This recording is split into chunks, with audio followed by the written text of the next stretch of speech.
पांडवों का अज्ञातवास समाप्त होने में कुछ समय शेष रह गया था। पांचों पांडव एवं द्रौपदी जंगल में छिपने का स्थान ढूंढ रहे थे। उधर शनिदेव की आकाशमंडल से पांडवों पर नजर पड़ी। शनिदेव के मन में विचार आया कि इन पांचों में बुद्धिमान कौन है, परीक्षा ली जाए। शनिदेव ने एक माया का महल बनाया। कई योजन दूरी में उस महल के 4 कोने थे, पूर्व, पश्चिम, उत्तर, दक्षिण। अचानक भीम की नज़र महल पर पड़ी और वो आकर्षित हो गया। भीम युधिष्ठिर से बोला, भैया मुझे महल देखना है। भाई ने कहा, जाओ। भीम महल के द्वार पर पहुंचा। वहां शनिदेव दरबान के रूप में खड़े थे। भीम ने दरबान से बोला, मुझे महल देखना है। शनिदेव ने कहा, महल की कुछ शर्त है। भीम ने कहा, कैसी शर्त? तो दरबान बने शनिदेव ने कहा कि जो इस शर्त को मानेगा वही अंदर जा सकेगा। भीम महल के प्रति इतना आकर्षित हो गए थे कि वे शर्त मान लेते हैं। तब शनिदेव अपनी शर्त बताते हैं। पहली शर्त, महल में 4 कोने हैं, आप एक ही कोना देख सकते हैं। दूसरी शर्त, महल में जो देखोगे उसकी सार सहित व्याख्या करोगे।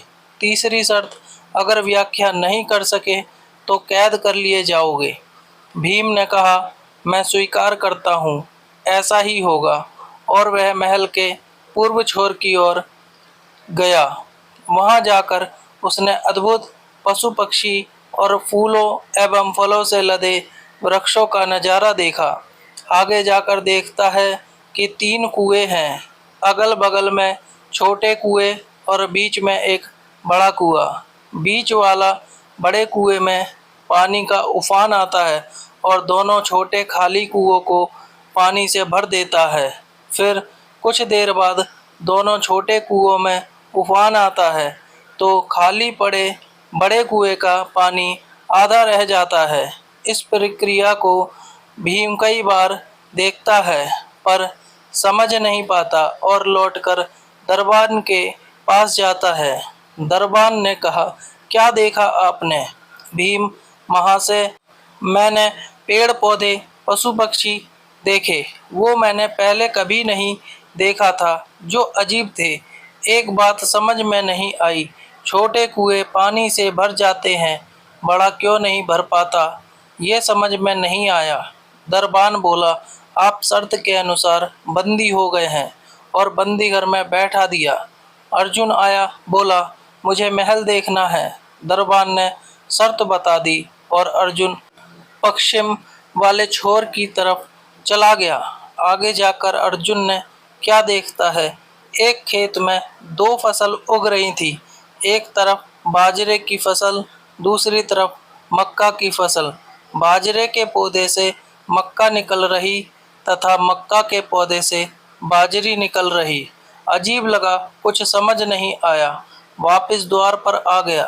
दरबान ने पूछा, क्या देखा? अर्जुन बोला, महाशय, सब कुछ देखा पर बाजरा और मक्का की बात समझ में नहीं आई। शनिदेव ने कहा, शर्त के अनुसार आप बंदी हैं। नकुल आया, बोला, मुझे महल देखना है। फिर वह उत्तर दिशा की ओर गया। वहां उसने देखा कि बहुत सारी सफ़ेद गायें जब उनको भूख लगती है तो अपनी छोटी बछियों का दूध पीती हैं। उसे कुछ समझ नहीं आया, द्वार पर आया। शनिदेव ने पूछा, क्या देखा? नकुल बोला, महाशय, गाय बछियों का दूध पीती हैं, यह समझ नहीं आया। तब उसे भी बंदी बना लिया। सहदेव आया, बोला, मुझे महल देखना है और वह दक्षिण दिशा की ओर गया। अंतिम कोना देखने के लिए क्या देखता है, वहां पर एक सोने की बड़ी शिला एक चांदी के सिक्के पर टिकी हुई डगमग डोले पर गिरे नहीं, छूने पर भी वैसे ही रहती है। समझ नहीं आया। वह वापस द्वार पर आ गया और बोला, सोने की शिला की बात समझ में नहीं आई, तब वह भी बंदी हो गया। चारों भाई बहुत देर से नहीं आए। तब युधिष्ठिर को चिंता हुई। वह भी द्रौपदी सहित महल में गए, भाइयों के लिए पूछा। तब दरबार ने बताया वो शर्त अनुसार वे सब बंदी हैं। युधिष्ठिर बोले, भीम तुमने क्या देखा? भीम ने कुएं के बारे में बताया। तब युधिष्ठिर ने कहा, यह कलयुग में होने वाला है। एक बाप दो बेटों का पेट तो भर देगा, परंतु दो बेटे मिलकर एक बाप का पेट नहीं भर पाएंगे। भीम तो छूट गया। अर्जुन से पूछा, तुमने क्या देखा? उसने फसल के बारे में बताया। युधिष्ठिर ने कहा, यह भी कलयुग में होने वाला है। वंश परिवर्तन अर्थात बाण के रसद की लड़की, अर्थात ब्राह्मण के घर शूद्र की लड़की और शूद्र के घर बनिए की लड़की ब्याही जाएगी। अर्जुन भी छूट गया। नकुल से पूछा, तुमने क्या देखा? तब उसने गाय का वृत्तांत बताया। तब युधिष्ठिर ने कहा, कलयुग में माताएं अपनी बेटियों के घर में पलेंगी, बेटी का दाना खाएंगी और बेटे सेवा नहीं करेंगे। तब नकुल भी छूट गया। सहदेव से पूछा, तुमने क्या देखा? उसने सोने की शिला का वृत्तांत बताया।